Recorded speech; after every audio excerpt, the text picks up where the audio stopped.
Now, Jack, you asked me to meet you in the kitchen today. What's going on? Well, today we're talking about cooking, so the kitchen seemed like a good place to start. Fair enough. Vocabulary for food and cooking can get technical, so it's good to familiarise yourself with some commonly used words. Let's start with a recipe. A recipe is a list of ingredients, things that go into a dish, and instructions showing you how to make it.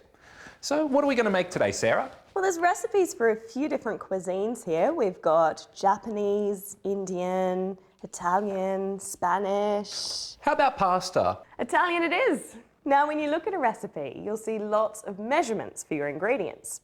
For example, 250 grams of pasta, 1.5 cups of chopped tomatoes. There's half a cup of tomato paste, 2 pieces of chicken, some garlic, 1 tablespoon of oil, a pinch of salt, a bunch of basil, 500 millilitres or mils of water, and some Parmesan cheese to serve. Have we got everything? Yep.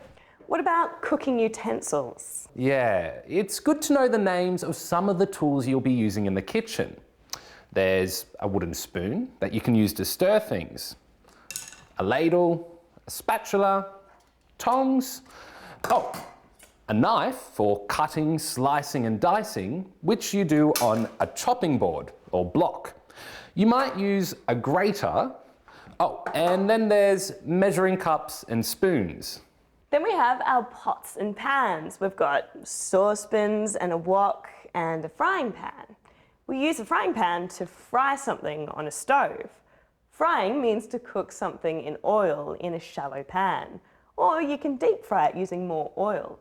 To fry something quickly is to saute it. You can also boil something, which means to cook it in water. You know it's boiling when it starts to bubble like this. If I turn it down, it's called simmering. You can also cook things in the steam, and that's called steaming. Roasting means to cook something in dry heat, usually an oven. You can also use an oven to bake things like cakes and bread.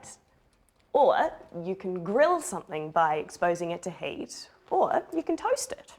Toast also means cooked bread, which you make in a toaster.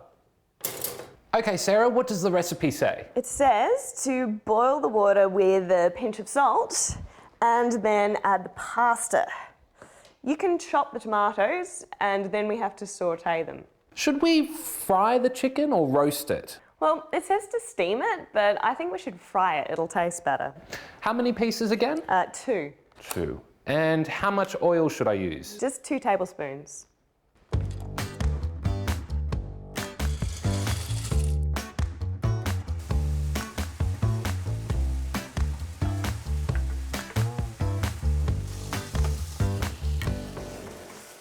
Much and many are words we use to describe quantity.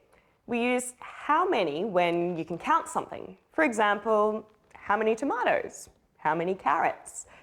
We use much when we can't count something. For example, how much salt or how much oil. You can also use some and lots of. Lots of is more than some. We need lots of grated cheese on top. You can also say a little or a little bit, which is less than some. I'm just going to add a little bit of salt to this. Right, a bit of Parmesan to garnish. Looks great. Here we go. Well, now we've done all this hard work, it's time to eat. See you next time.